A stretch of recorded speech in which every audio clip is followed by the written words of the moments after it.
Hello everyone and welcome to our content lesson video for today. We'll be talking again about the article, and this time we'll be focusing on the concept of claims. But first, let's get into some announcements and reminders. You may remember from last week that we are no longer accepting late work from anything assigned before August 31st. The best way to bring up your grade is to take your time on those quizzes and really focus on getting the work done the right way the first time and getting it turned in on time. Also, remember that our schedule this week is slightly adjusted. Make sure that you are checking the schedule for when your classes are supposed to start. And don't forget that our Zoom meetings now take place 30 minutes after the start of class.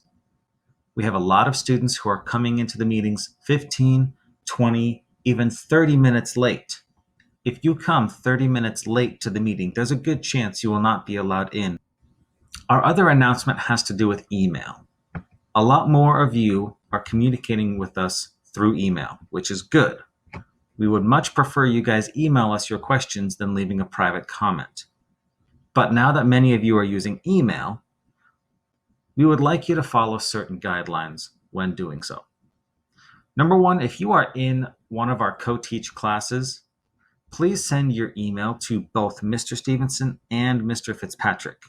That way, you'll be twice as likely to get a fast response. In the subject line, we would like you to put some very specific information in there. First, your name. Your full name, please. We have several students who all have the same first name. The period that you are in, and just a few words that describe your email. Do not put your entire question or your entire email into the subject line. That is not what it is for. When you write the body of your email below the subject line, make sure that you are being as specific as possible. And please ask your questions clearly and let us know if there's anything you have already tried to fix the problem. Another thing you could do that is very helpful is if you can take a screenshot of the problem that you are having and send it to us in that email. Our learning intention for today is to understand how to identify and use claims in argumentative writing. How you will show that you are successful in this is being able to correctly identify what the author's claim in the article is. The reason why we're working on this is so that you guys get a little bit of practice in identifying claims in other pieces of writing. That way, when you need to include a claim in your argumentative writing, you will be able to do that more successfully. So let's go back to some of the things that we already know about claims.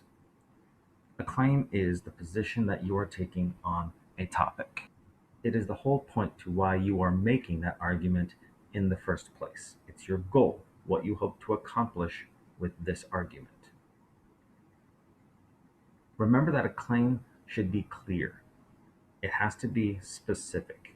If you are not being specific with your claim, your audience is going to be lost. Also remember that your claim should be controversial. This means that it is something that another person could realistically disagree with. This means that your claim is going to be an opinion, not a fact.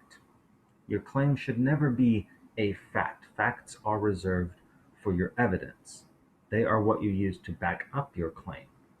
And a claim should always be something that you believe in, something that is real to you, and something that you truly believe this other person needs to do or believe.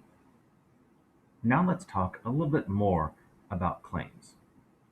Claims are usually introduced in the beginning of a piece of writing, like an essay or an article, and then at the end, they are summarized, much like you normally do in an essay, where you introduce your idea with your thesis statement, and then in your conclusion, you restate and summarize your whole idea. Professional writers oftentimes have claims that are implied. To imply something is to give the audience enough information so that they can infer the point that you are trying to make without having to tell them. And you may recognize that word infer, which is something that you are going to have to do quite often when you analyze a piece of writing.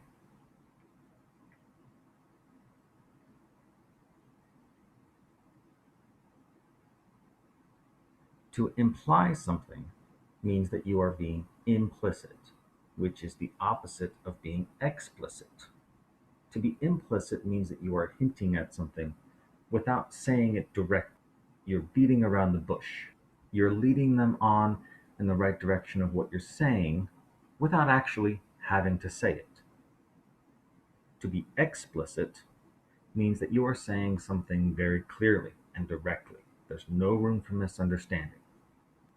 For your introductory assignment, you will go to Google Classroom and find the assignment named Article Analysis Identifying Claim.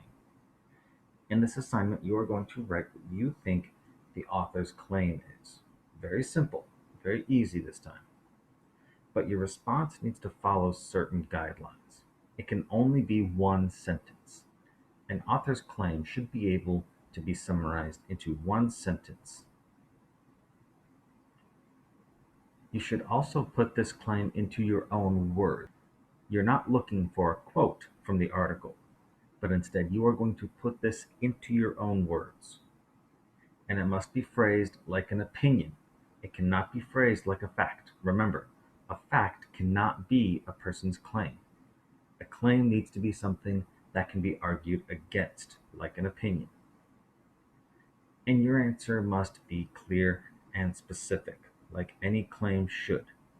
If you simply write, I think the author's claim is that stereotypes are bad, that's not going to earn you full credit. That's not putting enough detail into the answer.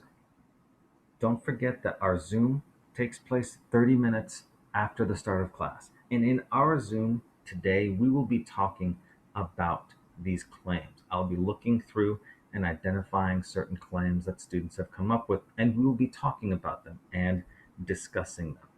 So this Zoom might take a little bit longer than usual.